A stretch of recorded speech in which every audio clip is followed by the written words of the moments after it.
Here we go.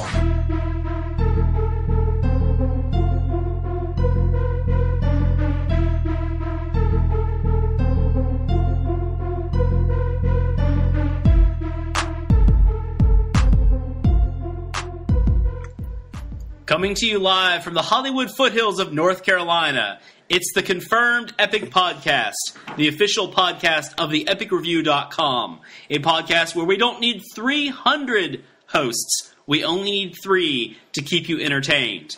I'm Jerry Reed, also known as Barbecue17, and joining me today is Andrew Stokes, also known as Andrew Stokes. And we have Brad with us here. The real Brad Bell is with us. In spirit. In spirit, but also in presence, but not in voice, because he's having a bout of laryngitis right now. So he is looking at us. He's shaking his head right now. He's waving. But he really and truly is with us. He just really can't talk. So, well, we're having our 25th episode today. Is that correct? This is the 25th episode of the Confirmed Epic Podcast. We have had 25 epic episodes so far and 1 crappy one. Wait, is the crap one part? Can that count?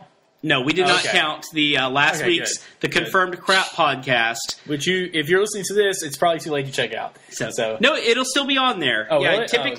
Typically right now, all of our podcasts from that month are available for you to still download. At this point, and once again, some people have just kind of asked about the donation button that we have on the side of the site. And the main thing that donation button is going to do is help us to have a larger account with our host so that we can have more podcasts available to you. But of course, anytime you want a copy of any older podcast, you can actually just email us at epicreview@gmail.com, and we can send you a copy of it that you can download and put on your MP3 player, computer, however you want to listen to it. So once again today, just me and Andrew talking. Brad is here sharing things with us. He'll be waving and shaking his head yes and no. So Brad, how are you doing today? A little bit of a thumbs up. That's good. So, well, Andrew, what have you been checking out this week? Since the last time we talked, not much, honestly. I'm off spring break now, so I've been pretty busy. I did finally beat The Last of Us. And man, nice. It's if you still haven't played that game, I have not played it. I'm actually hoping good. At some point you'll be nice enough to lend me your PlayStation for a couple days. Yeah, we'll see. Yeah, I probably. I mean, it's a really good game. I really want to play it. So it's the best. I won't say it's the best game. My number 1 game now, but it's the best single player story I've ever played. Okay. I haven't messed with the multiplayer, so it's not taking my Red Dead spot at the top of my list yet. Sure, but man, I mean, I think it's. I'm trying to think of what my favorite movie of 2013 was, but I mean, from any movies I can think about, that story is better. Interesting. Like I think it was that good. Some people say it's overrated, but you can say anything on the internet. So. Brad says that his favorite movie of 2013 was The Conjuring. Mine. No, Andrew's favorite movie. He thinks mine is. He thinks Andrew's is The Conjuring. Brad's just writing things on scraps of notebook paper. So just mad rambling. Yeah, the ravings of a madman. So he really likes a Captain America comic he's been checking out. He said, "Prisoners might. I can't remember if Prisoners or Conjuring. Those are the 2 that kind of come to my mind that might have been my favorite of 2013." Last of Us definitely takes both of those. I feel like there's something else that was my favorite, though. I mean, once again, I know gamers have talked about this just ad nauseum, but I mean, it really is interesting that we're at this point in gaming where the stories truly do rival and often surpass films. Yeah. That it's that type of medium at this point. Mm-hmm. And it's nice to see that we're seeing a good balance. I mean, I really think a game that I know you're playing, that I'm playing as well, the South Park, The Stick of Truth. Yeah. It's a great turn-based, sort of an old-school RPG. Kind of reminds me of some elements of, like your typical Final Fantasy. Paper Mario, I've heard of. Paper Mario a lot in the style of the overworld and things. Mm-hmm. But it really and truly feels like an extended South Park episode or movie. I mean, it has humor, it has, character development. it's just interesting that in the same way now that, my wife, who is not a gamer at all, I mean, she really maybe will play like Rock Band or, some of the Katamari games. That's about where it ends for her. Maybe like a point-and-click adventure game or something. Mm-hmm. And, I mean, there are games I play that she'll really be interested to, not sit through the whole thing, but I know that she's paying attention. I mean, she'll be in the room and sit down to watch. Yeah. So it's just interesting that we're at that point. And that's what took me so long to get through Last of Us, is my sister wanted to watch. She watched me play at the beginning. She wanted to watch the whole thing. And that's why it took so long. We finally sat down, and like my last week of spring break, I played for a good 8 hours straight. Wow. And then still didn't finish it. And then the next night played probably another 4 hours to finish it up. So, but time well spent. And it's funny because before I started that 8 hour, we started 10 or 11 o'clock at night or something. I was ready to go to sleep. I had worked that morning. I had some stuff to drink earlier in the day. We'd gone out for food and stuff. It was the day we were recorded the Crap Podcast. The Crap Podcast and ate sushi. Okay. Yeah, and then it was after that I was ready to pass out, but she was like, no, drink some coffee, play Last of Us. And I was up to 7 in the morning playing that game because it was just so, it just woke me up. It's interesting for me that as a gamer, I'm interested to watch somebody play a game that I haven't played yet, and I would definitely be interested in watching. If you were playing it over here, I'd want to watch for a couple minutes. Yeah. But to me, it still doesn't feel like a passive art form. I wouldn't want to watch somebody else play a video game except for a couple minutes just to see the style and the play. I would want to jump right in. I can't think of any game that I would want to watch somebody play. I want to control it. For me, I think I kind of feel the same way, but I do watch people play games. I feel like if it's a game, Sleeping Dogs is a good one. This is before it was free on Xbox Live. I was I want to play this game, but there's other things I want to play. Probably never ever going to get this game. Probably never going to play it. So, at work, of course, I have free time at work to do this. I would watch some videos on YouTube of this one guy play through it. And the other thing is, now that I finished Last of Us, I like to go back and watch some of the people who played online just to see the reactions to certain things. There was actually one point during my little mini marathon of Last of Us where I had to pause it. So, me and my sister could, talk about what just happened. It was after you beat, one level, it's we just have to digest and, talk about all this crazy stuff that just happened. Okay. So, now, not to get into, I'm sorry, you have something to say? I was looking over, I said, Brad, I know you don't play a lot of video games, but, what was the last game that you were playing? Okay. You don't really know what it's called, but it was... It's like one of those Game Boy Advance games, right? Something that was like My Little Bake Shop or something. So a mobile game? Yeah, it was like a mobile game, but one of those kind of the shovelware type of stuff. Brad plays some weird games. He really does. What was that? Frosted Cake Dash. Oh, Frosted Cake Dash. Okay, so you really enjoy that? Okay. What's the point of it? One second, he's writing. Okay, so you basically make cakes and trade them with people to see who can make the most delicious cake. Brad, this really doesn't feel like a real game, but I think it's interesting to talk about the diversity of gaming these days, that you can have these single-player experiences that are so movie-like that somebody else wants to watch you, and yet we hear other people complaining that so many franchises are moving towards just strictly multiplayer, with not even... Titanfall. Yeah, Titanfall, just multiplayer. One. So, okay, well, interesting. Not to get to the news yet either. Yeah. Because I don't think you said what you were checking out. But they did announce they're doing a Last of Us movie. Interesting. So, okay. If it's anything like the game, I actually was debating what they would cut out. I could see them turning it into 2 movies, honestly. Yeah. I was trying to think of what they would cut out to make it a tighter experience. But I mean, if they could do it right, but it's almost like they don't need to. It's already at such a. The thing about Last of Us 2 is you have the cutscenes and stuff, but the gameplay is so cinematic itself. You'll be walking around just there's a stage where there's no enemies around yet and stuff, and you're just walking from point A to point B, just kind of searching around. And, the Ellie character will just, look at something on the side of the road and comment about it. Mm-hmm. And, your characters will just kind of go back and forth as you're just walking down the road. I mean, It's incredible. It's an incredible game. And it's interesting when you put out when you say little details like that. When we really started seeing video game movies become, when we had the first ones, I mean, we're talking Mario Brothers. Yeah, Super Mario Brothers. Two of my personal favorites. Street Fighter is a great movie. I love it. Come out from behind that curtain, wizard. I love the movie Street Fighter. I owned it on Laserdisc. I have it on the special edition DVD. I mean, I'm a big fan of that movie. But back then, when we had video game movies, it was because, we weren't really telling stories with the games. It was very bare bones. And even it was all about the game. Yeah, itself. Even in the late 90s when we had Tomb Raider, it was like, this would be so cool to see this actually done on screen. But now, the things we're seeing in games really do rival what we see in movies. And it's kind of the question, is there much of a point? Sometimes doesn't it make more sense to turn our movies into video games to explore them further? It's such a different experience.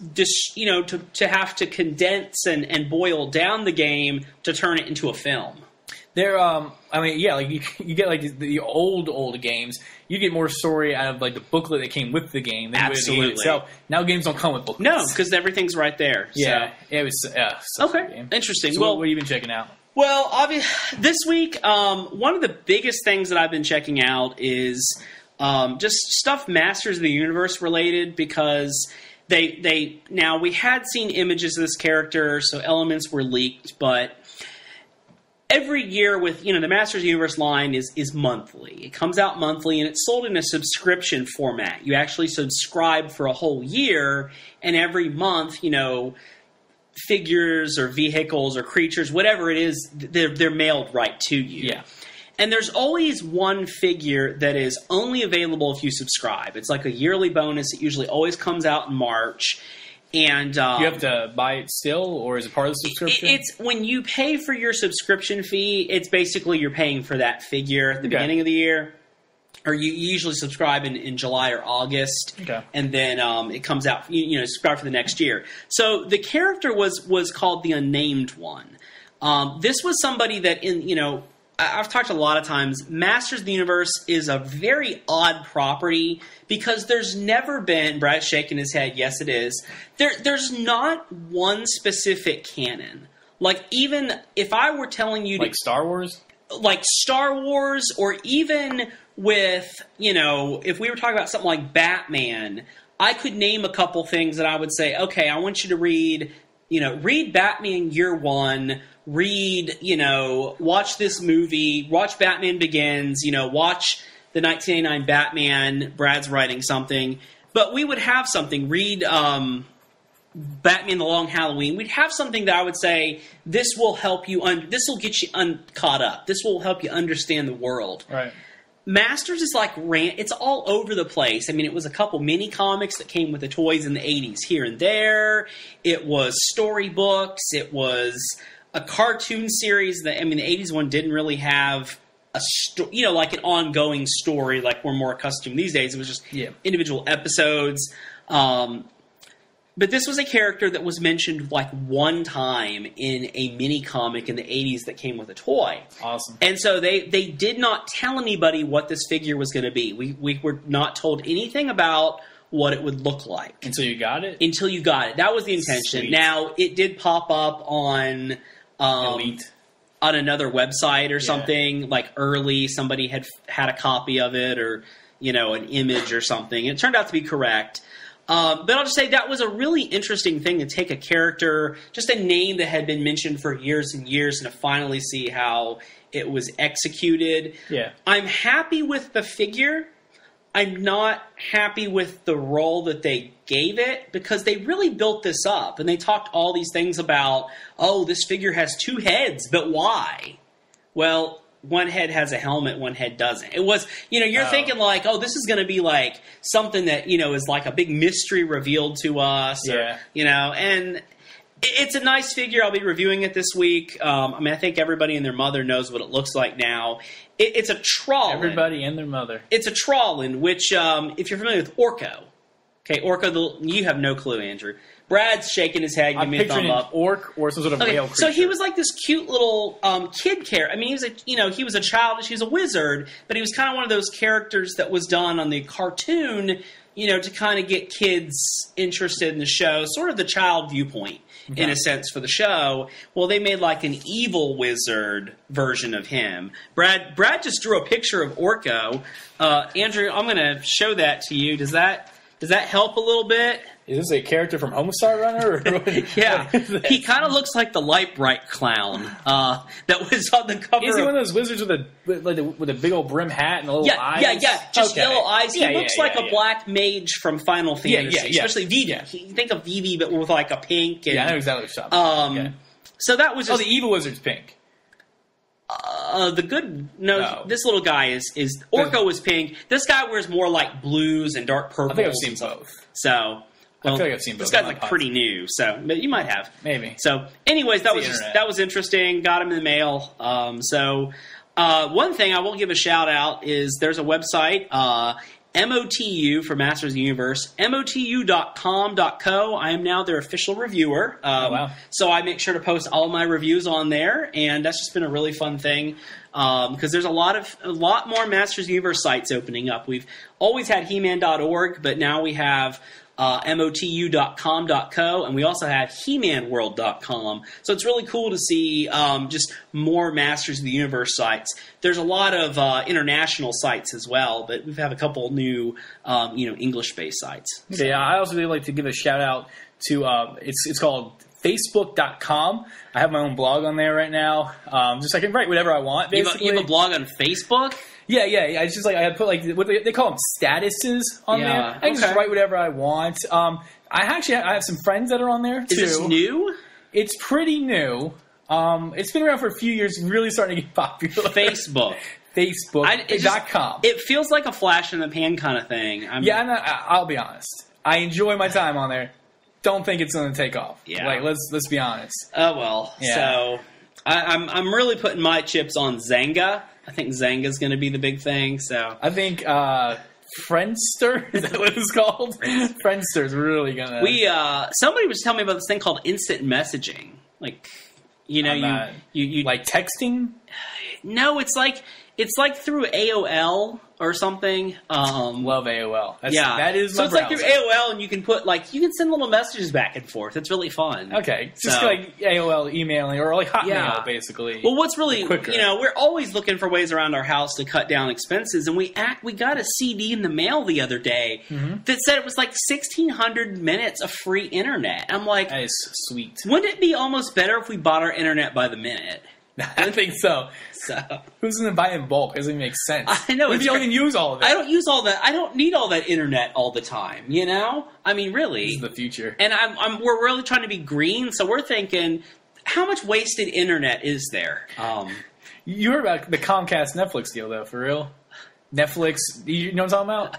Kind of. Netflix is paying Comcast to not limit the data for not to basically funnel the data. Right. Okay.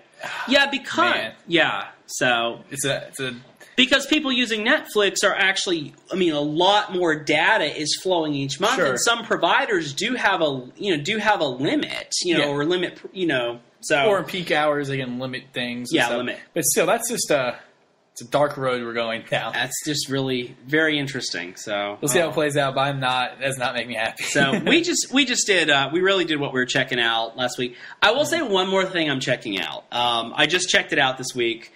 So I maybe talked about it last week. The Moth Man Prophecies, the book. Finally got to read it. They made a movie loosely based off it with Richard Gere, probably back in 2002. It was a good movie. I liked it. It was pretty good. So, Mothman was like a legit, real thing, happened and in the 1966, 67 in Point Pleasant, West Virginia. And over after Thanksgiving, before Christmas, my wife and I and our daughter actually got to go to Point Pleasant. And this was like a pilgrimage for me because I got to see the giant statue of Mothman that they have. That's cool. So I read this book, and it's a really interesting book. If you like Mothman, which I've always loved Mothman, ever since I was a kid and terrified of him, I love Mothman. And so my parents got the book for me for Christmas. And this book, the author's John Keel, and I mean, he's was really big. He passed away a couple years ago, really big in the UFO movement and UFO studies and parapsychology. This book is insane. I mean, he tells great stories about stuff, but then he goes off on these, he'll build up this great thesis about extraterrestrials, and but he doesn't call them extraterrestrials. He calls them ultra-terrestrials. That flying saucers and all these things are really beings that we inhabit the same.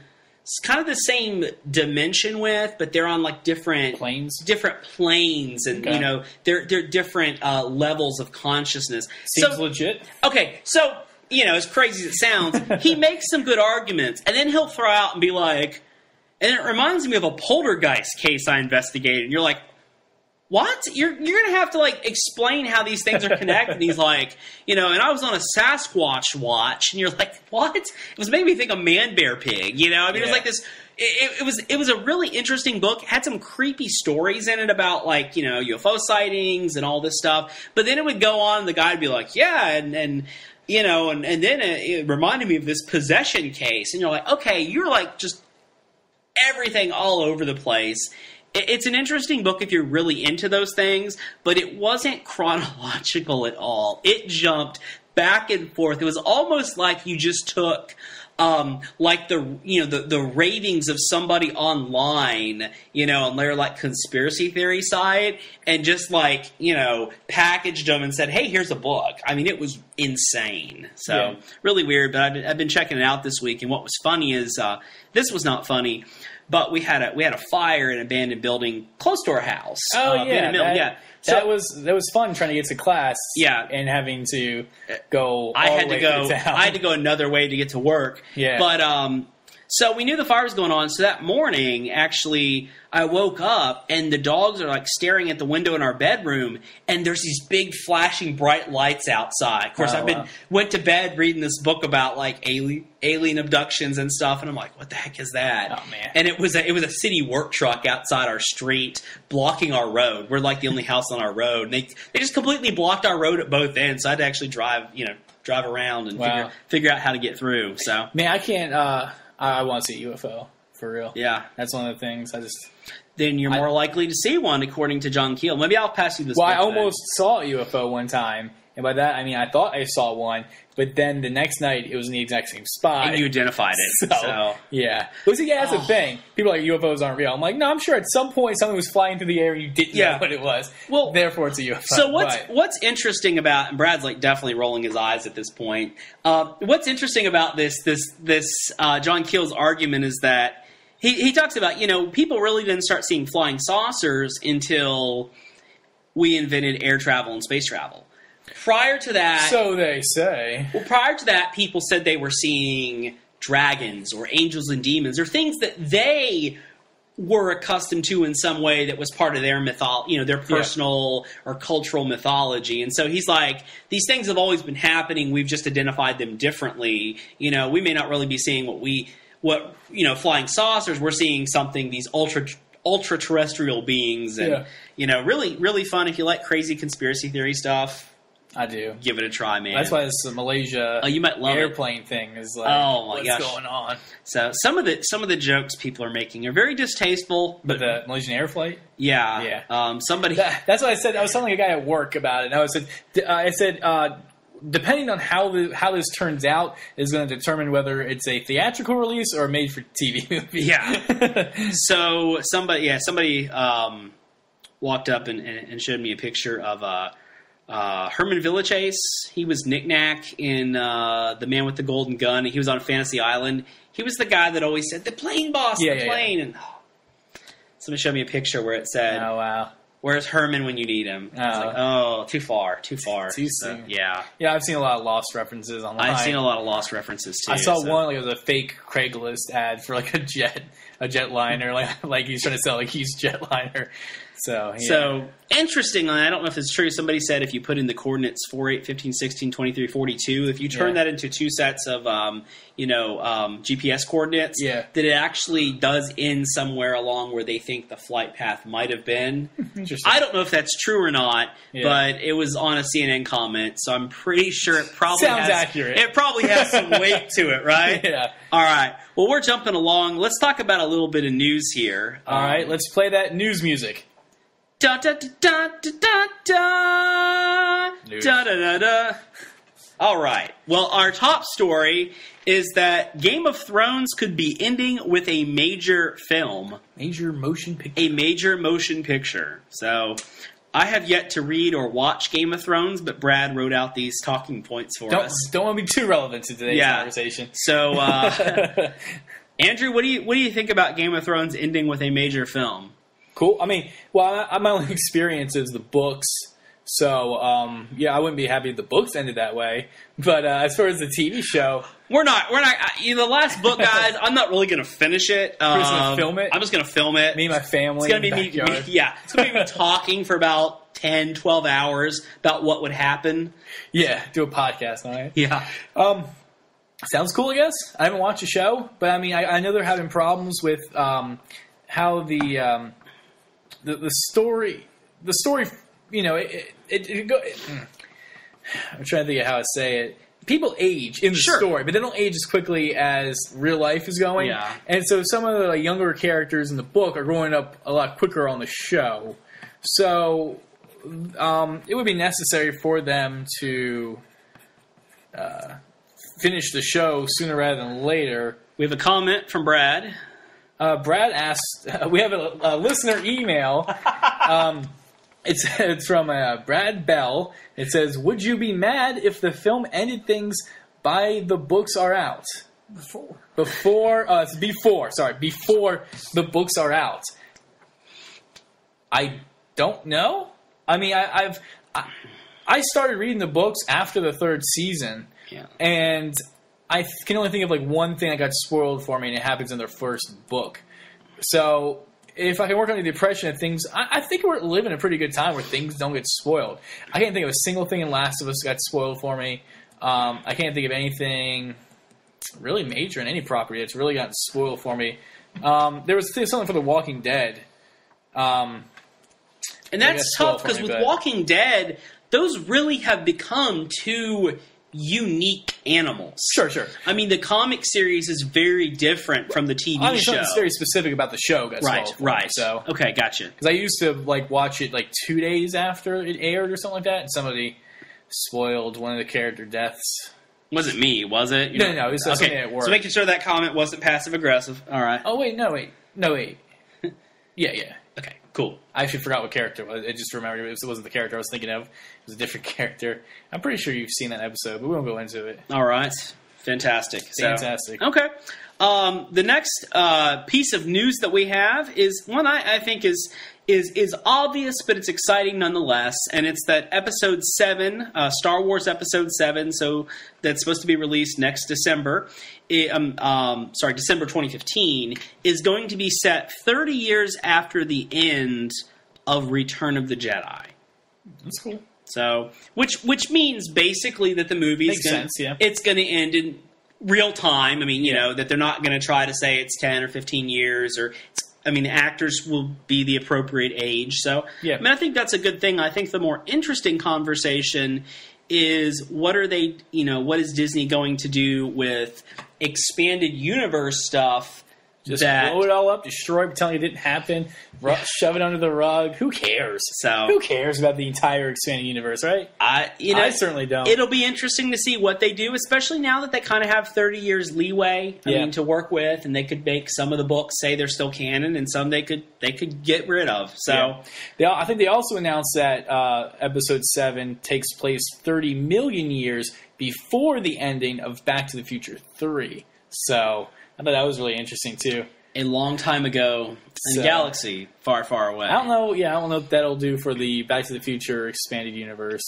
But most of that was fanfic on the internet anyway. If you want to hear one of the weirdest Star Wars crossover things, there was a Indiana Jones. Yeah, the Indiana Jones comic where they find the Millennium Falcon. Yeah, that's awesome. That's kind of an interesting crossing of worlds. So it's like two. And Han Solo landed and got with a cave person, and that person eventually gave birth to Indiana Jones. R2-D2 is in Star Trek. Yeah, well, that's I don't know. Crossover. Well, I know we'll have to talk about that. So could be interesting. What if you have you heard? Gosh, I'm trying to think what it's called, but the old TV show Saint Elsewhere. That was it was a show about a hospital. Yeah. And the ending. The final episode was spoilers for Saint Elsewhere. Yeah, the whole series ended in it took place in the mind in a snow globe of an autistic child. Yeah, but they had all these other. They had the one guy, that one detective who's been Law and Order, and his character's shown up in other shows. And then, but it was I was reading this thing, and it was this whole chart of 30, 40, 50 shows that all somehow crossed over with Saint Elsewhere, a character. And X-Files did, right? X-Files did. It was what if all... Which also crossed over with Cops, which means perhaps the real world, we're all part of the show. X-Cops, you're right. Which is one of the best X-Files episodes. I think so. That is one of my... That's definitely up there. I love it. It's it's a season 5 or season 6 episode. Season 6? I don't remember. I remember I borrowed your DVDs just to watch it. It's in the middle, and when it's really good. So it may not be 5, maybe 6 or 7, but it was right around when they just were at the top of their game. Yeah, it was really well done too. Yeah, it was a great episode. So, all right. Well, the last thing that we have here is that Phil Lord and Chris Miller, the directors of the Lego Movie and 21 Jump Street, may take Ivan Reitman's spot directing Ghostbusters 3. Well, I think it's interesting news because it means some people still believe they're going to make Ghostbusters 3. I call them half glass half full kind of thinkers, but I think ultimately this comes to Sony. I mean, I think Sony is going to be intent on keeping this franchise and rebooting it. I mean, I think ultimately, if it's going to be a reboot, if it's going to be a younger generation, that is not a property that Sony is going to want to eventually not have anything. Do you know the real reason why there was never a Ghostbusters 3 for years? This is the real reason. After Ghostbusters 2, and I don't remember the film, but Sony Studios made a policy that on any film that they did, there was a budget cap on salary. That you could not go past any, salary was a budget cap, which at the time you had, Dan Aykroyd and Bill Murray and Sigourney Weaver and even Rick Moranis were massive stars. Yeah. And Harold Ramis and Ernie Hudson weren't, they weren't small potatoes either. And so there was just no possible way to get that cast together, plus have other actors and actresses in this film, and keep it under what Sony had as just this arbitrary budget cap. Yeah, that was one of the things that was preventing Anchorman 2 for a while. Is a lot of those stars. Will Ferrell was obviously already big, but especially Steve Carell and all that, just blew up. Oh, exactly. So Sony did not have a movie that topped. I'm trying to remember. I think they didn't have a movie that was hyper box office explosion until Men in Black. Because of that salary cap issue. Wow. So I think Sony really wants to sit on this property, and I honestly, as much as Bill Murray makes the Ghostbuster movies, I think there's a lot to be said for what Peter says in the film, which is Ray Stantz is the heart of the Ghostbusters. If they've got Dan Aykroyd and Ernie Hudson in this movie and turn it into something with a newer generation, I could be okay with that. Seth Rogen, Ghostbusters 3. You know what? James Franco. Oh my God! I'm starting that. I could see Ghostbusters as a property that could work with a new generation. Some properties are so tight, and once again, the night that we found out that Harold Ramis passed away, it really upset me. I'm not joking. There's a lot of actors and actresses pass away, but Ghostbusters is such a part of my childhood. It's just always been one of my top 2 favorite movies, and it constantly goes back and forth with Raiders of the Lost Ark as my favorite movie of all time. Even more than Dodgeball. Way more than, yeah. That I don't think it's on the list, but I know that's your favorite movie. Fantastic. So I was really upset, and I watched Ghostbusters, and I thought, I don't think there's any film that you have a cast that has better chemistry than Bill Murray, Harold Ramis, Dan Aykroyd, and Ernie Hudson. I mean, just you have to just watch the way they interact with each other. I haven't watched this film in a while. Any of them. Yeah. Such distinct roles. Can't think of any film where they so complementary to each other.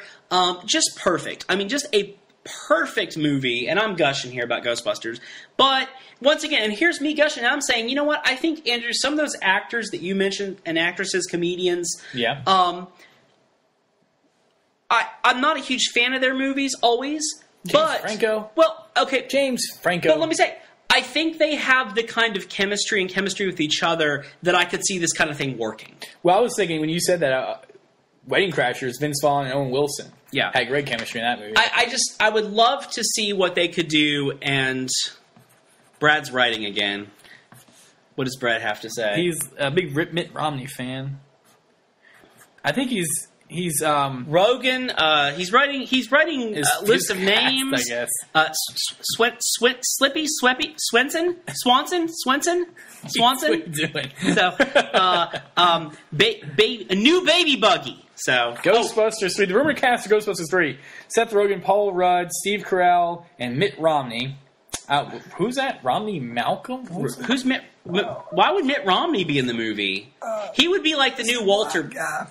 He would be the new Walter Peck, right? Anyway, okay. I think I'm 40-year-old virgin, the black guy. Okay. Romney Malcolm. Oh man, what's his face? From 30 Rock, Tracy Morgan. Oh.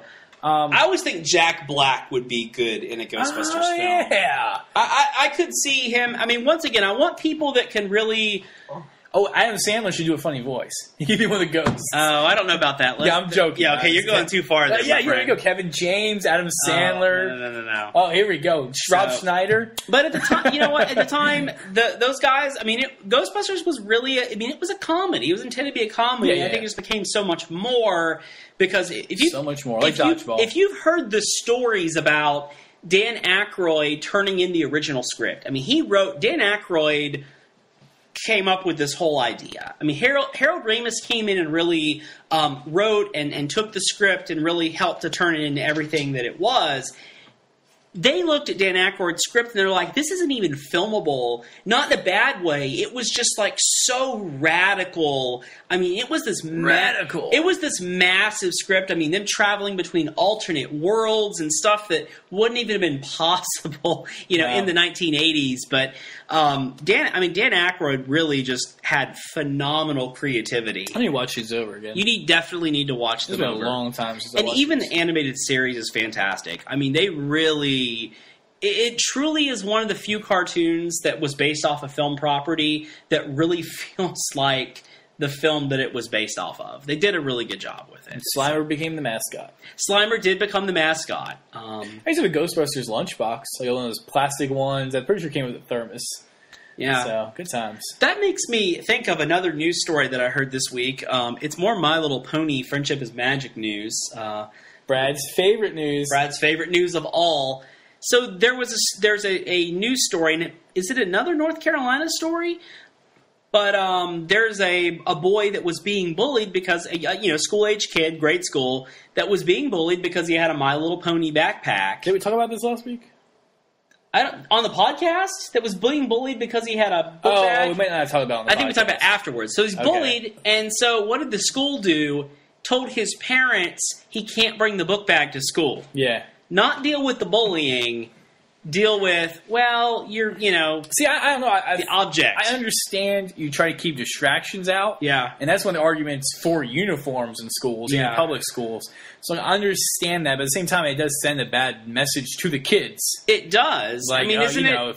conform unless you want to get bullied. I mean, you know? the kid's mother made a great point. She said, isn't that like the argument that says somebody gets raped because they're wearing a short skirt? It's definitely victim blaming. It's victim blaming to the extreme for young kids, which just really interesting. What has happened once again is that massive groups of people have started petitioning the school and protesting and getting involved, and it's just interesting. But thinking about, I don't think as a kid I ever worried about carrying weird, goofy stuff to school. I had Toxic Crusader high tops. Yeah, but at the same time, like, I didn't carry a Barbie. Yeah. You know what I mean? I mean, My Little Pony, a lot of people associate with as a female property. Yeah. And I carried the Power Rangers and the Turtles, but all my other friends were, you know what I mean? I never carried the, Care Bears or something. You know what I mean? I know that the market, the toy line, the little toys and stuff are definitely more geared towards girls, but it shows, I don't know, watching it, I tend to think it's pretty... Well, but at the same time, the property, neutral. I think the idea behind it originally, the property itself was definitely girls. Definitely female-oriented. And then when they remade the cartoon, I'm sure they were trying to make a quality cartoon, but it's definitely, I see that. It's just interesting to think about, once again, as I start talking to the people are like, actually, I had a My Little Pony as a kid. A lot of... I don't think I ever had a My Little Pony I did not have one as a kid, but I knew people that did and talked about it. Sure. I had sisters, so I definitely played with female-oriented toys. Yeah. I had Power Rangers and Ninja Turtles riding around like a Barbie Jeep. All right, so what's the best lunchbox that you ever had? What's, the best lunchbox that you ever had? I think the favorite I can think of, it wasn't like a hard plastic one. It was kind of like a soft one, but it was a Power Rangers one. It came with the Power Rangers. And it was just best because it was Power Rangers. Like a blue background. Blue and yellow? I don't remember what it looks like. I had a blue and yellow. It was a soft lunchbox. Yeah, it's a soft one. So I think my mom got it from QVC. They had a Power Rangers episode. They used to do that back in the day. And I remember the Star Wars ones with Steve Sansweet. I'd watch those for hours. You used to have Thomas Kincaid ones too. The Artist of Light. I enjoyed the Artist of Light. So, but yeah, I think that's the only one I can really think of. I have a awesome Carolina Panthers one now. Nice. So I like that. Brad, draw us a picture of a lunchbox that you had that you're very proud of as a child. If you can remember any. Yeah, he is a drawing Panthers one. So yeah, he's drawing a My Little Pony one right now. It looks like. So is that Rainbow Bright? Oh, that's cute. So I remember Rainbow Bright. Yeah. Yeah. I didn't have a lunchbox, but okay. So the best lunchbox that I had, best lunchbox I ever had. I'll give you the best lunchbox I had as a kid.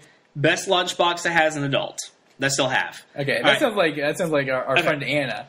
She used to have. I'm trying to think of what it was now. I think it was a Dukes of Hazzard.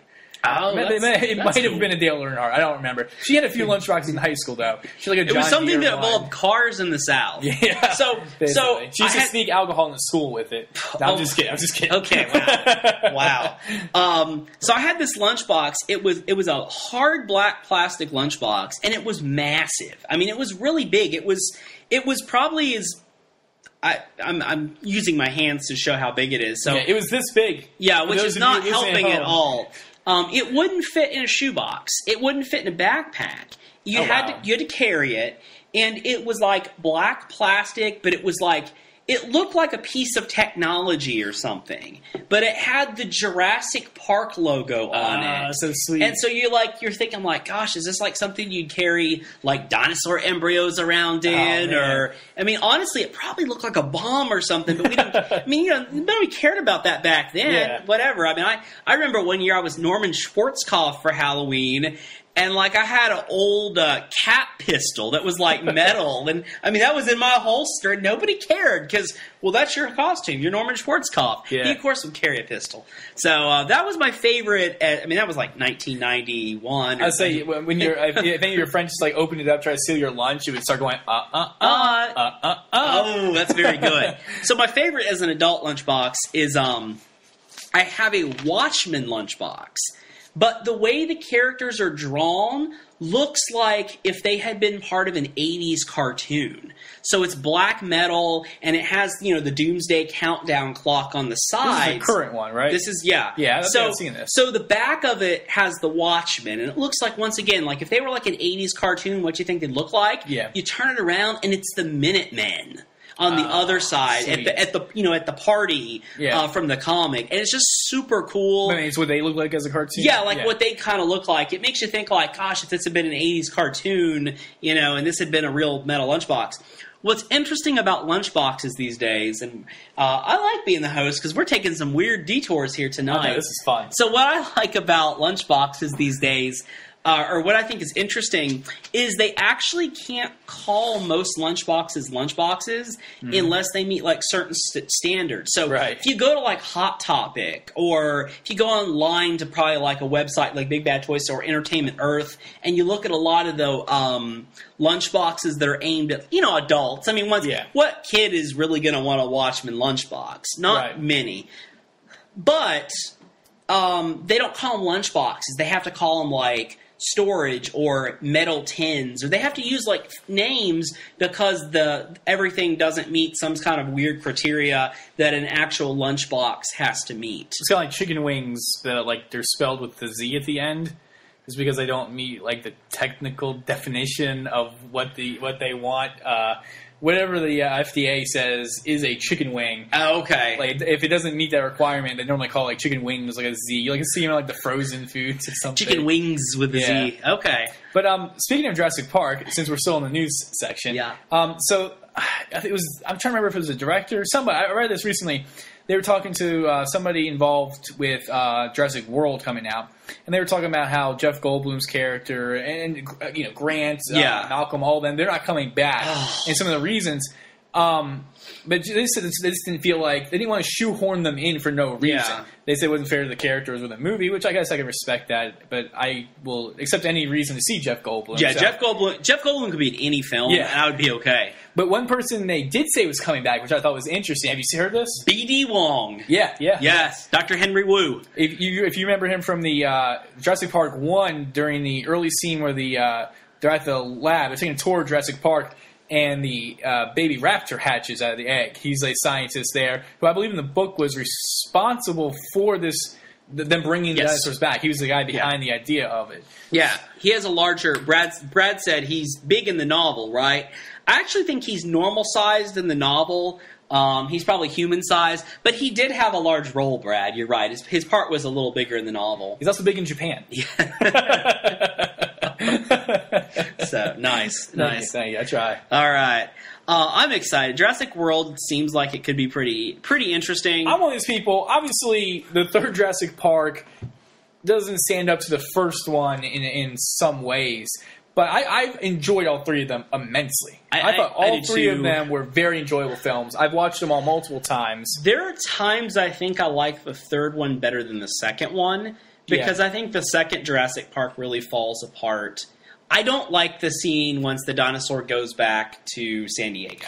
Well, as a person who loves destruction films and anything with like Roland Emmerich, I do enjoy that. I mean, I like the part of it, but at the same time, to me, it kind of killed this primitive mystique that Jurassic Park had. This kind of survival panic kind of thing going on. So. One of my favorite movie scenes of all time is in Jurassic Park 3, though, where the two groups finally reunite, and all of a sudden the satellite phone starts ringing, and they all come, like, they're all like, oh, where's the satellite phone? And it comes to the realization last time they had it was when they were attacked by the big whatever. Carnotaurus or something like that. It's huge. And they turn around, and it's just standing there. Yeah. And all you hear is like, doo-doo-doo. Oh. Doo-doo-doo. It's just such a cool scene. There were some really good scenes in the third movie. I mean, I think they had to find a way to get people to the island, which is, what they had to do. But when they got there, I mean, they really delivered with some of those scenes. Yeah. And I'm just shocked that we haven't seen more Jurassic Park films that's taken this long. I really like that they kind of developed Grant's character a little more. They showed him what he was doing,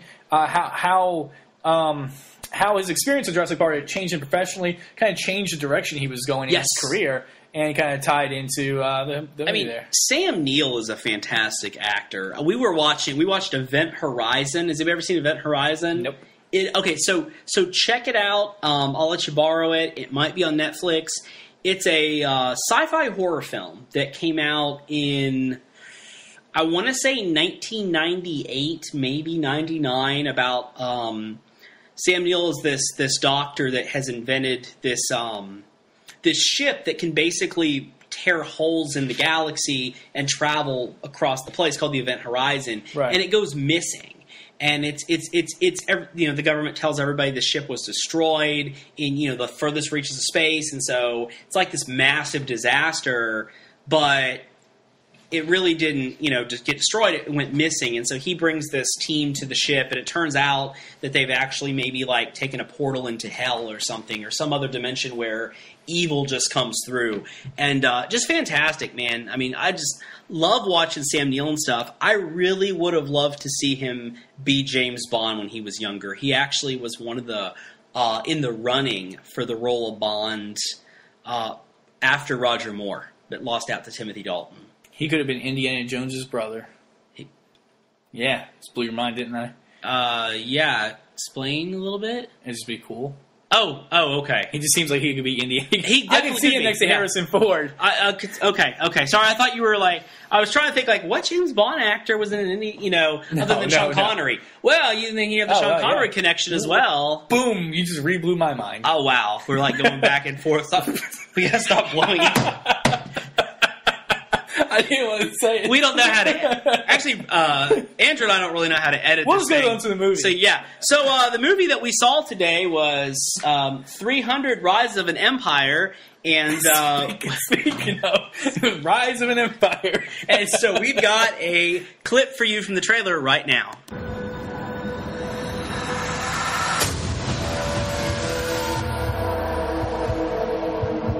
The ecstasy of steel.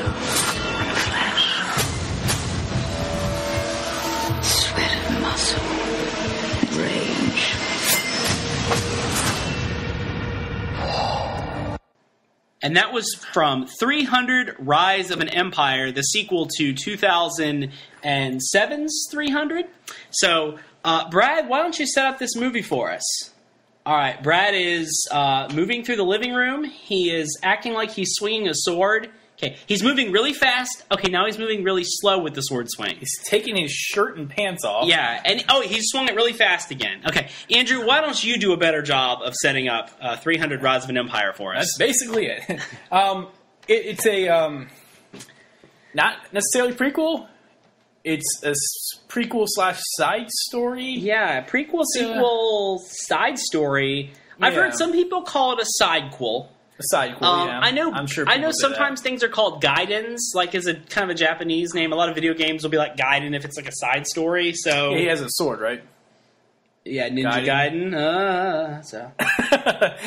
Yeah, I mean, it's basically it was basically while these 300 Spartans are taking care of the Hot Gates, Thermopylae. Yeah, then it's basically about the other Greeks. Some of the Athens, and they're fighting the naval battle in the Aegean Sea at the south. Yeah, that's been basically what it's about. I mean, I don't want to give too much away. It follows this one Greek hero who, at the beginning of the film, we see kills King Darius. He killed Darius and left Xerxes alive.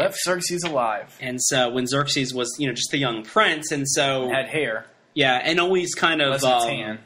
I think that decision kind of haunts him because he realizes that Darius was probably a warrior but more rational, and Xerxes had this god complex. He had the crazy eye. Yeah, and so he kind of always was haunted by the fact that he didn't kill Xerxes. Yeah. So a little bit about this movie. We actually saw it in 3D. I do not like 3D. Me either. And you kind of have trouble actually seeing the 3D. I don't see 3D effects. It's not when I put the glasses on. Yeah. The movies I can see it fine. It's clear. It's not as if fuzzy. I was just watching a regular film. Yeah, but the 3D effects rarely, if ever, pop for me or sink in. I think I've seen them pop a few times. I don't think I've ever seen the depth. Yeah. So I don't like 3D. I usually see about one 3D movie a year. I'm trying to think what I saw last year in 3D. You see Gravity in 3D? No, I didn't see Gravity. I saw a little bit of the 3D effect in that. Cool. I don't know that I even saw anything in 3D last year. Did we watch anything in 3D, Brad? He doesn't remember. Okay. I know the year before that I saw Thor. I saw Thor in 3D. I personally, I just don't like 3D. I find it distracts from me enjoying the movie. Every once in a while, I definitely notice the glasses. And multiple times during a movie. I just feel that it always looks darker to me. It always just looks dark, and I don't enjoy that That's as much. why specifically I didn't want to see this in 3D. But because it was already going to be a dark film. I will say that I thought the 3D was well done in this movie. Brad has given me a thumbs up. It looked really good. And it definitely felt like a movie that was intentionally done in 3D. It didn't feel like something that was just... it was shot in 3D. It was actually shot in 3D. So, yeah. And it added to it rather than be gimmicky. Yes, it added to it. I mean, it really... There's so much going on. I mean, I think the thing to say about 300 is the original 300 is based on... Frank Miller's graphic novel 300, which is a fictionalized or dramatic retelling of the actual Battle of Thermopylae, involving 300 Spartans, holding a line against the Persian Empire. And other Greek warriors. Yeah, and other Greek warriors. And so this film is... kind of about some of the other battles that happened. Obviously, once again, very fictionalized. Based on Frank Miller's, his follow-up, which is called Xerxes, which I believe actually hasn't been released fully yet. I don't think so. I think it's actually he was working on it, and then this movie just got further into production. I think Xerxes is a lot more of a prequel, though, than I think... So there's elements to it that were based on this that, like 300, the original, they had to expand. So, I mean, I think the basic way to put it is it's got a little bit of historical fact in there, some historical names and references thrown in. But at the same time, this is very fictionalized. Think of something like the film Immortals or really any other kind of sandal and sword sort of film. As far as I'm concerned, if you liked the first one, you should like this one. If you didn't like the first one, I don't see why you would like this one. It's very violent. I mean, it's very violent. It's very stylized. Yeah. It really feels, and one of the things is the movie uses a lot of slow motion. Yes, it does. Lots of slow motion. More slow motion in this one than I think the first one had. I'm pretty sure, yeah. Now, a big benefit is most of the time the film is gorgeous. I mean, it really looks good. The effects look good. I mean, everything is just done to be visually appealing. But, gosh, the thought just kind of went away from me here. So you really do want to pay attention. It really feels I remember when I watched the first 300, I saw it in IMAX. It felt to me the most like a living comic book that I had ever seen. Like a living graphic novel. Just the way the film is done. So...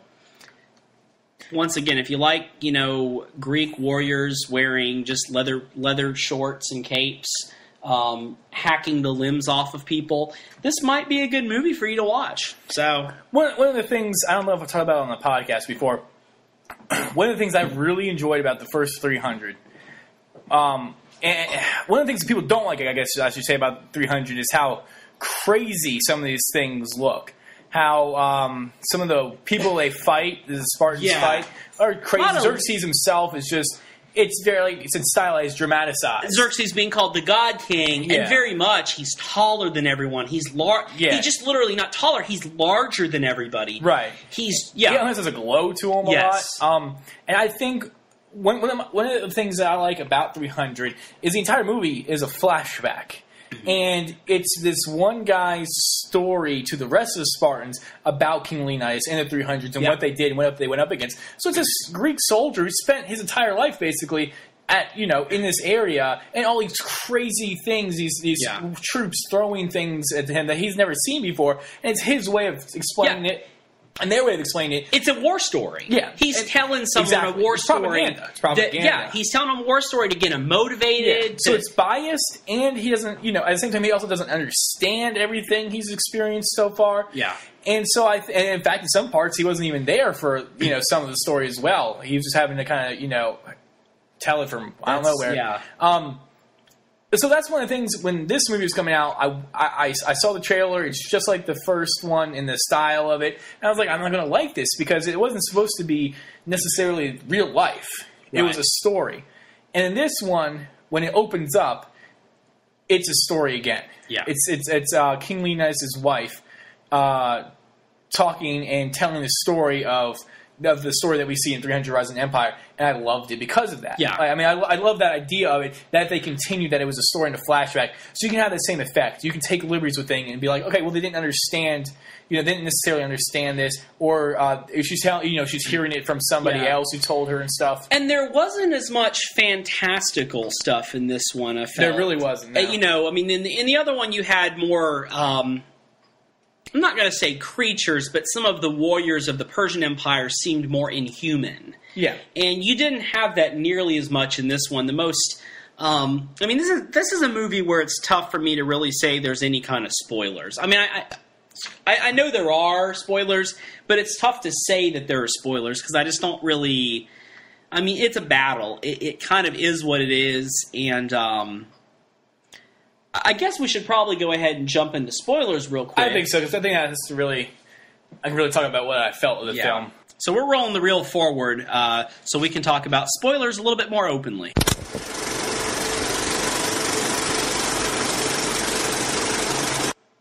Alright, so that's the spoiler reel. So now we're able to talk a little bit more freely about the movie. I'm just going to jump in and talk about the biggest thing on my mind.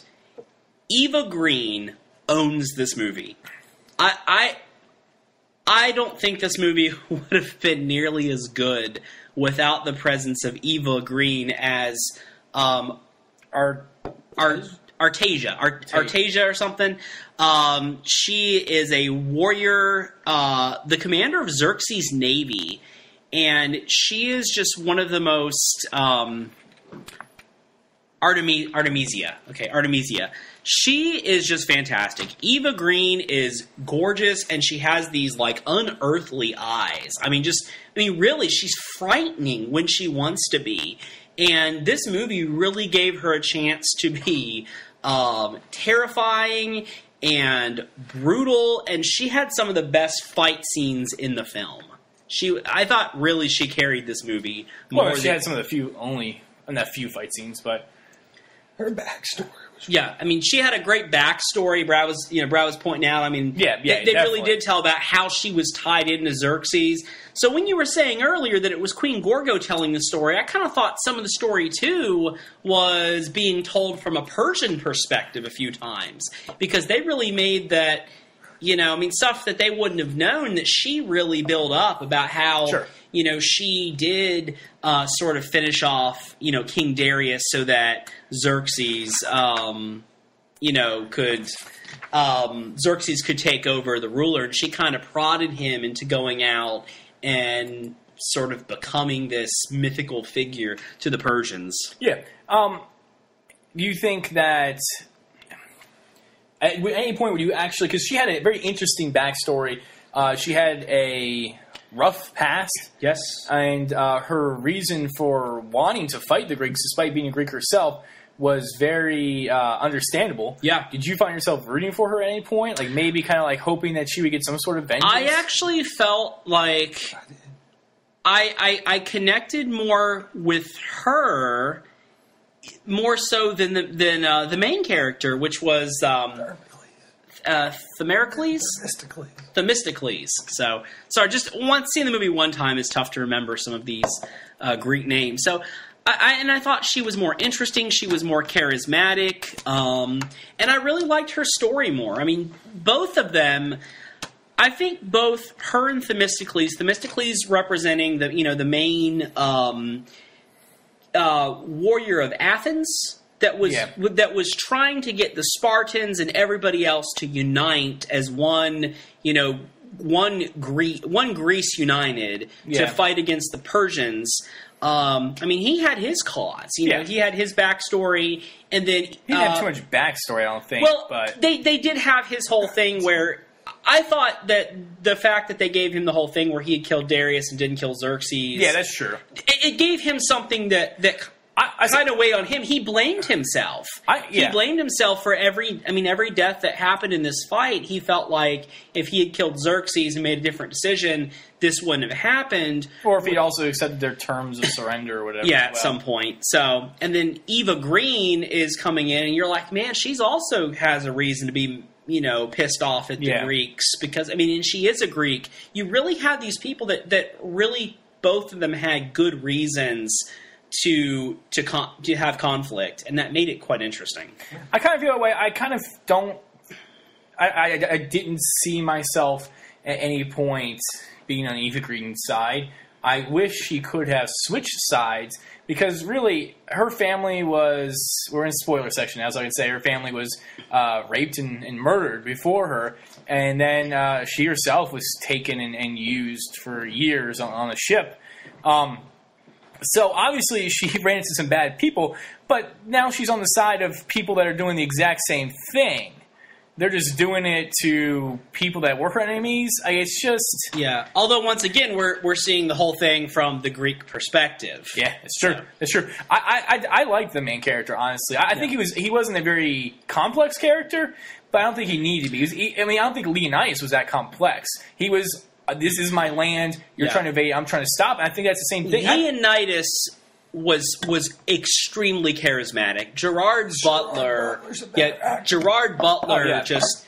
he sold that movie. I think if Gerard Butler had not been as charismatic and, good in that role, 300 would have not been the movie that it became, where it just took on this, sort of legendary... it had a lot of things going for it. At the same time, though, I feel like one of the things they talk about is how the Persians and in some ways the Spartans run their little groups as opposed to the Athenians and the rest of the Greeks. They're trying to be free. Yeah. And I kind of felt that the leader of the Greeks, he was he had a sense of duty, I feel like, but he also kind of felt run down at points. He was running around trying to talk this group into joining, this group into joining, this group into joining. Leonidas had a little bit of trying to talk his, I'm a little unclear after watching this, honestly. Why couldn't Leonidas bring his whole army? Who was telling him he couldn't? Because he was the king of the Spartans. It was the oracles that were saying that the gods didn't want them to. Right. The gods did not want to bring them. So societally... And once again, that's kind of the thing. That, he was the king, but it was also democracy. Yeah. And so... And that was one of the confusing things, though, at the same time... He took the Spartans with him that he could take, but not... His Queen Gorgo.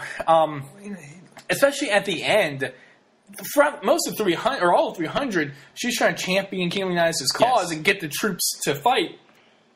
But she seemed like she was against fighting at all. Anytime now at the beginning it was the Greeks want the ships, and I can understand that. But at the end of the film, when it starts getting into sequel territory and Leonidas is dead, she seemed against fighting at all. Yeah. Whereas at the end of 300, she murders a guy and it's like, we need to fight. You know what I mean? So it was a little off-putting a little bit, honestly. But at the end, she kind of rallies the troops and shows up with that was an awesome scene. We showed up with the Spartan troops and the Spartan ships. All the ships and putting their sails down. Who were the white sails? Were it like the Arcadians or... I don't remember. Other Greeks, maybe? Yeah, it could have been other Greeks. Where did those ships come from? Because I thought that all the other Greek ships were the ones that we were seeing. I thought we only had the Athenian ships.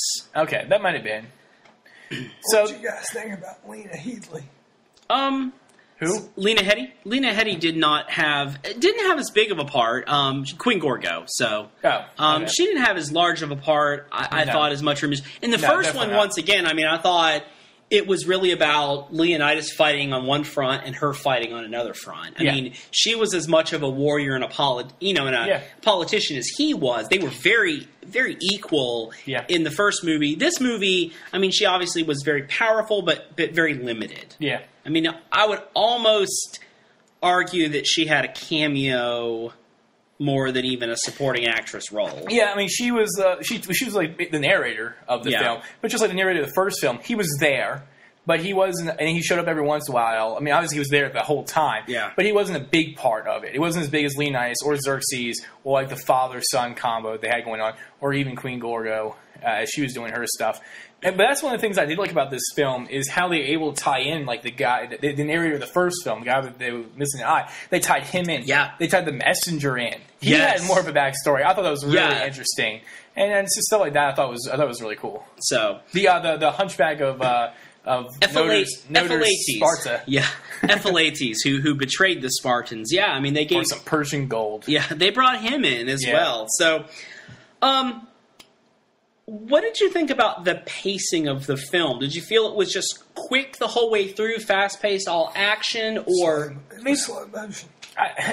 The pacing moved in slow motion. Yeah, a lot of slow motion in the movie. Once again... The pacing, I felt like...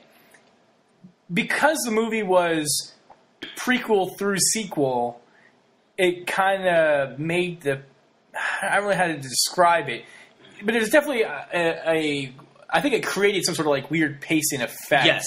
I'm going to agree with that. Where not necessarily a bad thing, but it definitely had an effect on the film where you're conscious of what's going on when. But at the very beginning of the film, I was a little hard to understand when things were necessarily happening. It almost felt like the Persians attacked, left, and came back within like a month or two. You know what I mean? That's what it felt like. It was really tough to get an idea where the Battle of the Hot Gates happened. You know, where the original film happened. Or how the beginning of the film happened in relation to that. I would say. So that was a little tough to tell at first. I thought the movie started off really strong. I thought it actually got a little slow in the middle, which sounds crazy because you're talking all fight scenes. Yeah. But you had so much naval combat at one point that I'm just like, okay. I'm not sure if I felt that way. I felt like this is just the same over and over. But then when things start changing, when you find out more about what happened with the 300, and then I felt the movie really picked up again. So it's tough to say that a movie that was pretty much all action got slow, but it definitely had a part where I felt like there was nothing much driving the action. Yeah. There were some things that just kind of bugged me, though, about the film. One of the things was, I for the life of me cannot remember this character's name, but he was the Greek spy who was on the ship near the beginning of the film. He had the scar. He was the father in the father-son relationship throughout the film. He had the scar on his face and whatnot. He was the spy on the Persian ship. They found out he was a spy. He jumped off the ship, and then the next scene, he's like in Greece in a building. He swam to Greece faster than during a storm, like a dolphin. And this is like during the storm at the beginning of 300 that crashed all those Persian ships. I'm like, how in the hell did that guy do that? He's just there, you know what I mean? Yeah. And then later in the film, he gets shot. While the ocean's on fire, the ships are collapsing, and then he's back. They were able to get him back to shore after being shot in the chest a couple times and stuff. That guy, he was Aquaman, basically. Yeah. When you put him in the water, he was fine. He could just do whatever.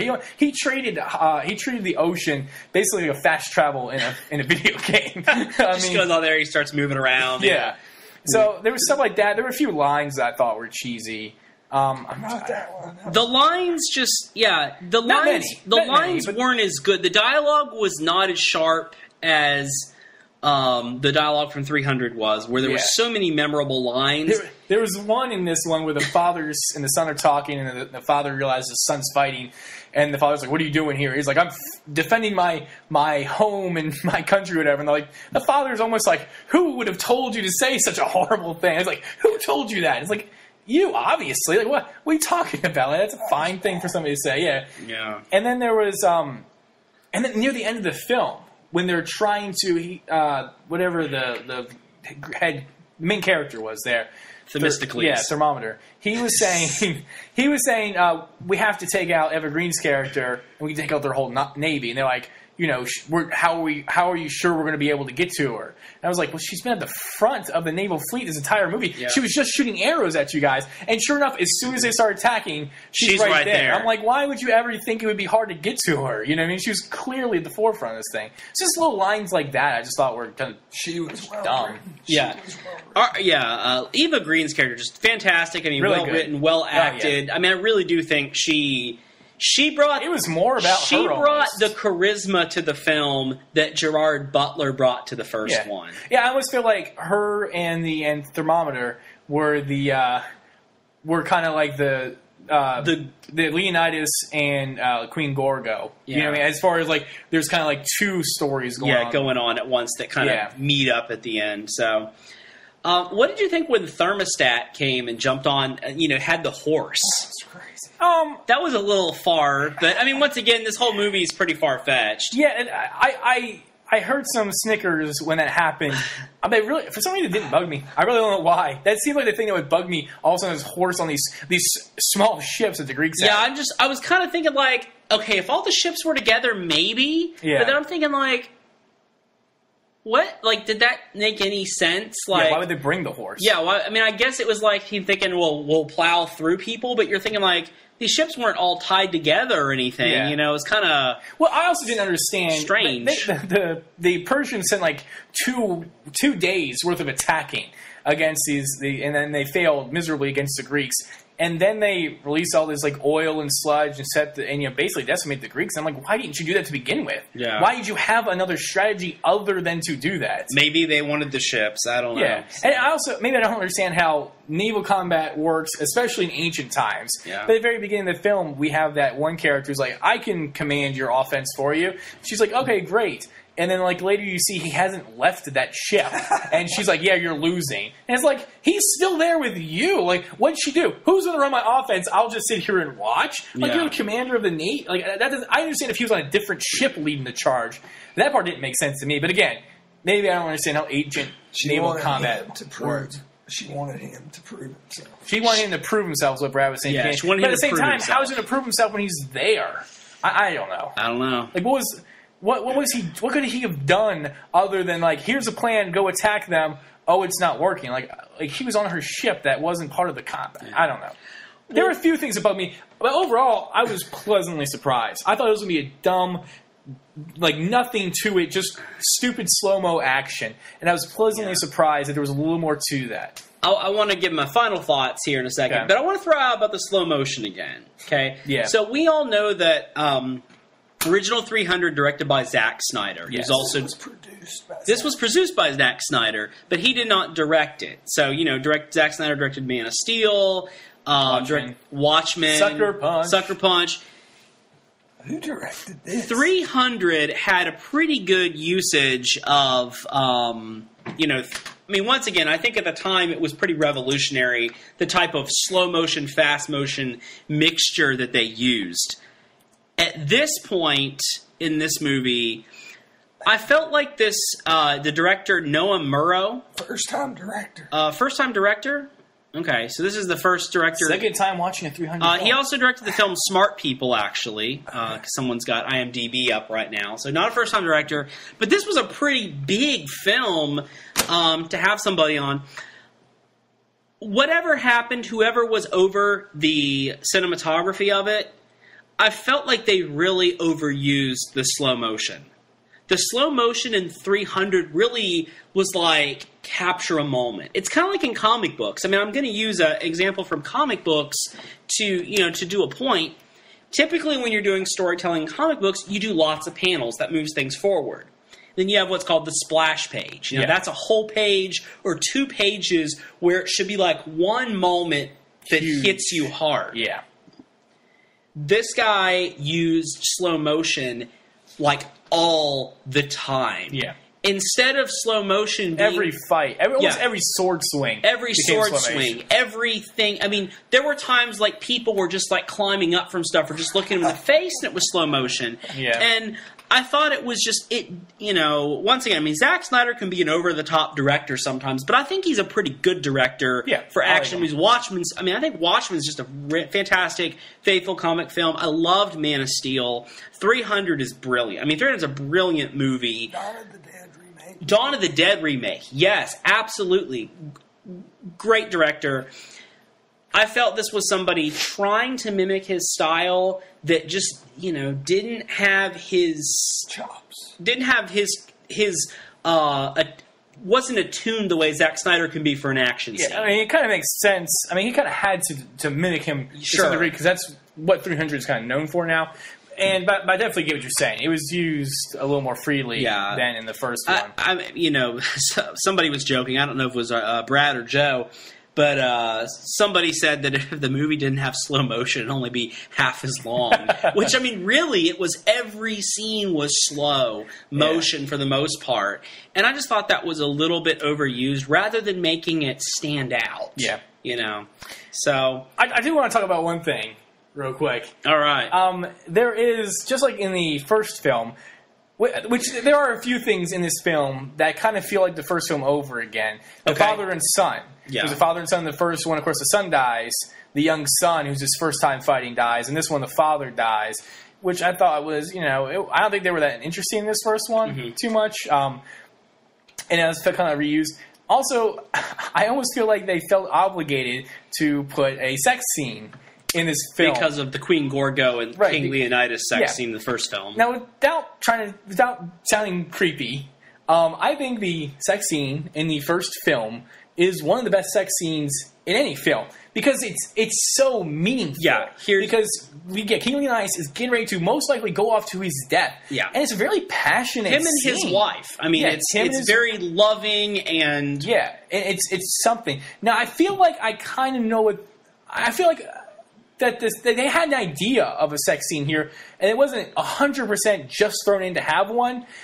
But I feel like I kind of get where they were trying to go with it, but it just got crazy, and I don't mean like in a good kind of way. I'm talking like it was weird. And at the end, it was just kind of dumb. I mean, it was, there's definitely, they build this sexual tension between Themistocles and Artemisia. I mean, she's this gorgeous, warrior. He's this, this handsome, bronzed Greek guy. Yeah. And, they're both strong personalities. And so they're really building this up. I mean, she's very seductive in what she does. He's very, dutiful. And, it gets in and it's like, odd. It's like very violent. But you know what? Did anybody see Dark Shadows? No.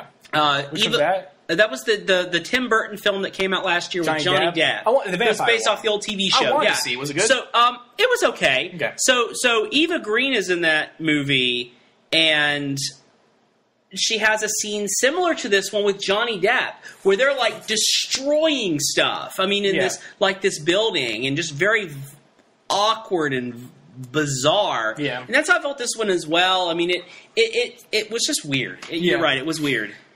One other thing, now that I think about it, I'm not 100% positive, but I'm pretty sure in the original film, the 300, there were some Greek, the Arcadians, that came and fought with them for a little while. It seems to me that they were wearing somewhat normal amount of clothing. Yeah. And the Spartans were wearing basically just kind of like loincloth almost. And they're like little capes and stuff. And I always took it as, obviously I know it's not realistic. I kind of took it as, we're Spartans, we're super macho, yada, yada, yada. It always means our shield and our helmet. And that was fine with that. Yeah. But then in this film, the Athenians, they did the same thing. They were wearing the same outfit, just like blue capes. And I'm like, they were wearing more clothes before when they were just jibber-jabbering in the house. Yeah. I'm like, what is the call to arms here? It's like, remove your clothes, grab your sword, let's go. It just didn't make sense to me. It was just, it seemed... I mean, I guess it just seemed kind of dumb in this one. Once again, it's just exactly the thing. 300 was very much known for... Yeah. Buff dudes, I mean, just these buff guys that are ripped. I mean, if you watch some of the workouts that they did for the original 300, and then they did some digital abs too, I think. I mean, once again, it was a way to get, people in the door that maybe they didn't care for a war movie. They didn't want to see someone get chopped up, but they didn't want to watch a bunch of, shirtless guys run around, If we wanted to watch people in clothes fight each other with swords, we would have watched Pompeii. We're Masters of the Universe fans. Yeah. Brad is making a Masters of the Universe joke. I thought of He-Man a couple times watching that, especially some of the other Greeks with like the straps on all their chest. Yeah. I thought of He-Man a couple times. So. And then one of the and Xerxes the Skeletor, clearly. Yeah, and somebody had a giant panther or something, and Brad's like, "There's Panther." I'm like, yeah, actually, I was going through my head as well. Who's the Hunchback? In Masters of the Universe stuff? Yeah. Who would he translate to? Oh gosh, I don't know. Half the line? Oedipus, who was a little guy from who was like a traitor from the 2000 series. Queen Gorgo would be He-Man's... Queen Gorgo would be possibly Tila. I was actually thinking in a Master of the Universe movie, Eva Green would be an awesome Evil Lynn. She would be a fantastic Evil Lynn. The original I definitely thought that the first time I saw her on screen. Yeah, because I didn't know who Orko was till Brad drew me a picture of what looks like a... Orko. I guess it does kind of look like Orko, so... You're right. Or it looks like a guy wearing a dunce cap, or it looks like a Happy Klan member. I don't know. It's really bad. So Klan member who shops at Walmart. Yeah. It's got a little O. It's a circle. I guess that's a target. It's good job, Brad, though. What would you rate? Okay, what would you rate this film, Andrew, on our epic review rating scale? Oh, man. I say good just for Eva Green. Brad says good because of Eva Green, or just for Eva Green. I honestly think I might give it a great. Great? Okay. The more I think about it, I don't know, but there's some nitpick. Good and a half. Good and a half. I'm settling on good and a half. I really enjoyed the film a lot. It didn't even make my top 10 list of movies I'm looking forward to. Yeah. And I enjoyed it a lot more. It's not as good as the first one, but if you liked it, I don't know why you'd be disappointed in this. I will say that when the original movie came out, I would have. I mean, and honestly, I would try to judge a movie by when it came out. The original movie came out, epic. There was no movie like it. Really wasn't. I mean, it was really unique. It was different for its time. It was truly like the first thing to me. It was like, this is a living comic book. This is a living graphic novel. This movie, I would say, for about the first half to 2/3 of this movie, I'm thinking like, this is an and a half for me. Really? But by the end, I went with a good, because there were some really good scenes near the end. Mm-hmm. And overall, I think it's good. Once again, it's a good movie. So go see it in theaters, I would say. If you like, once again, if you like this type of film, if you like the sword and sandals films like Troy, 300, Immortals, Game of Thrones, Brad says, give it a try. Star Trek. Yeah, I don't think so. No, that's not. So give it a try. If it's not up your alley, this is not the film that's going to change your mind. Yeah, again, if you didn't like the first 300, don't waste your time. It's just more of the same. It's more the same with less... a little less substance. Yeah, a little bit less substance. A little more satisfaction. Yeah. Okay. But less satisfaction. With Eva. But Eva Green. Eva Green is in this film, so... That was a plus. Eva Green was probably the best Bond girl... Gosh, in years. I'm trying to think the last Bond girl that I thought... Because Eva Green was in Casino Royale. Yes. And I'm trying to think the last Bond girl that I thought was... Like, she was the best Bond girl. There hasn't been one better since her. What, Daniel Craig? What? No, it was just a Daniel Craig joke. Oh, okay. Feels like a girl. And Not I really, can't think of... I guess she's probably the best Bond girl since... who was in Goldeneye? Famke Janssen? Yeah, Famke Janssen is Xenia Onatopp and Natalia. I mean, I thought since the early 90s. Yeah. So, first Pierce Brosnan film. So, but I mean, really, she carried this movie. She should have been on... like all the marketing and stuff. It should have been her. I mean, just... Best performance of the year. Best performance of the year? So far, Brad says. Okay. I mean, we're in March, so... Yeah. Exactly. We have the entire summer. Brad thinks she's going to get an Academy Award nomination. What came out this year? Wolf of Wall Street? Was that 2014, right? No, that was nominated for... That was in the 2013s. What got pushed back? Oh, Monuments Man. Monuments Man got pushed back. Yeah. So. That's the perform. I'm trying to think of what else I've seen. I'm giving this a good overall for me. Yeah, Andrew said good and a half. Brad says good as well. So that's a pretty average split there. Average split. So, there's not... We don't have someone saying epic and somebody saying crap. So that's good. Yeah. All right. Well, that's going to wrap things up for our 25th episode of the Confirmed Epic podcast. And, Andrew, where can we find out more of the stuff that you do? Well, you can find out some things I do right here on the podcast for a little segment we like to call Andrew's Awesome Animal Facts. Now, today we have a special edition. We're adding an A for this episode. It's Andrew's Awesome Australian Animal Facts, a quadruple A fact for you today. Now, there's been a lot of research into animals in Australia. They're pretty different than a lot of the animals you see around the world. And one interesting fact that I've found is that a koala bear spends most of its life on land rather than in the ocean. So you can wow your coworkers with facts and have an animal terrific time. Fantastic. It's a patent pending or TM trademark. Appreciate it. You're welcome. You can also find me on Twitter at ChrysJuggernaut. I looked at my Twitter feed the other day, so one day I may tweet something here soon. You don't want to miss it. Fantastic. You can also find me on theepicreview.com, thepicreview.com. You can read my article, The Top 10 Upcoming Games of 2013. You may have already played all of them. Tell me what you think. Leave a comment. It's never too late to leave a comment on that article or any of the articles. All right. Brad, if you can motion for us, where can we find your things? Twitter. On Twitter at The Real Brad Bell. That's REEL Brad Bell. And you can, of course, find Brad's stuff typically every weekday morning on theepicreview.com. And, of course, I'm Barbecue17. And you can find all of my reviews on theepicreview.com. Once again, email us. Ask us a question. Leave us a comment. Just tell us how we're doing.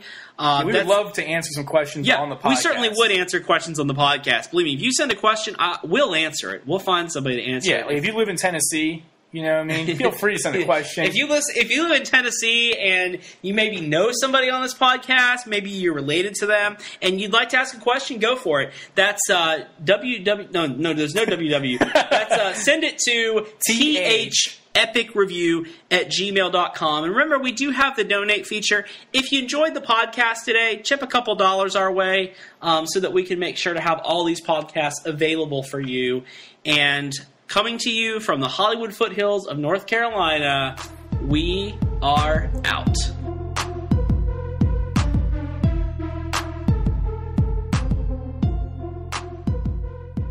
Rise of an Empire.